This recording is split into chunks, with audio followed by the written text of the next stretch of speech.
I never thought a quiet Saturday morning would lead to something that would shake the very foundation of my family. Started like any other weekend. The sun streamed through the blinds, casting soft golden patterns across the wooden floors of our home in suburban Colorado.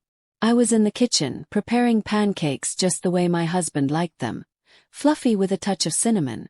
As the smell filled the air, I felt a small flutter in my chest, contentment. But that peace was shattered in a matter of hours, all because of what my stepson Tyler did. Tyler was 16. Ever since I married his father Mark 2 years ago, we'd had a decent relationship. Not great, but not hostile either. He was quiet, respectful, and always buried in books or his laptop. He kept to himself, which was fine with me, especially during those difficult early months of blending our families. I tried to make an effort, showing up at his soccer games, making his favorite meals, even helping with homework when he asked. But teenagers are complex, and Tyler often wore an emotional mask that made it hard to see what was truly going on inside him. That morning, Mark had gone to run errands, and I was alone in the house with Tyler. He came down the stairs later than usual, his hair messy, eyes still heavy from sleep. He gave me a polite good morning and sat at the counter as I flipped pancakes. "You okay, Tyler?"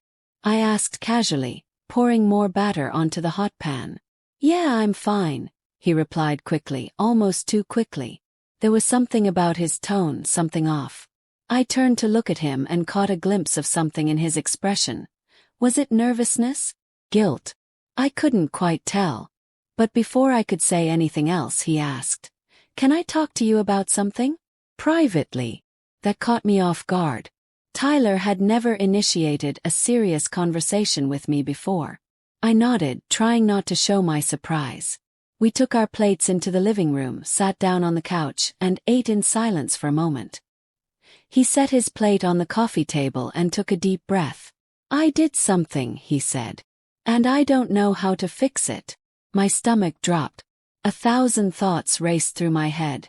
Did he get into trouble at school? Was he being bullied? Was he experimenting with something dangerous? I tried to stay calm. "Tyler, whatever it is, we can figure it out together. Just tell me." He hesitated, looking down at his hands. Then he looked me straight in the eyes. "I found out something about Dad." Now my heart was pounding. "What do you mean?" He reached into his backpack and pulled out a small black USB drive. He handed it to me. "I was using Dad's laptop for a school project a few nights ago. I found a folder that was hidden, like really hidden. I shouldn't have looked, but I did. And I copied it to this." I stared at the device in my hand, confused and a little afraid. "What's on it?" "I think you should see for yourself." We plugged it into my own laptop. Inside the folder were dozens of documents and emails. As I clicked through, the color drained from my face. Mark, my husband, the man I trusted, was involved in some sort of shady financial activity. There were records of wire transfers, offshore accounts, even communications with someone named Derek about moving money discreetly. First, I couldn't believe it. Mark worked in finance, yes, but he always said his job was boring and by the book. Tyler watched me, his hands clasped tightly in his lap. I didn't know what to do. I couldn't go to him, I was afraid. And I didn't want to go to the police without telling you. I was speechless. My mind was a whirlwind of thoughts. Anger, betrayal, fear. I couldn't even begin to understand the full scope of what I was looking at. But it was clear that Mark had been hiding something big. I turned to Tyler. "Thank you for telling me. This must have been hard." He nodded. I didn't know who else to trust. That line hit me like a punch to the gut. For the first time, I saw him not as a quiet, moody teenager, but as a young man trying to do the right thing in an impossible situation. The rest of the day was a blur. We copied the files to another drive and locked it in my drawer. I told Tyler we would handle this carefully. That night, when Mark came home, I had to pretend like everything was normal. It was excruciating. Every smile I gave him felt fake. Every word I spoke felt like a lie. Over the next few days, I reached out to a friend of mine who worked in cybersecurity. I told him I suspected a case of fraud and asked him to analyze the files. He confirmed what I feared. Mark had been laundering money through shell corporations for at least a year. It was serious. Potential prison serious. I felt my whole world collapse around me. I'd loved Mark. I'd trusted him. And yet, he'd been hiding a double life right under my nose. But the thing that kept me grounded through it all was Tyler.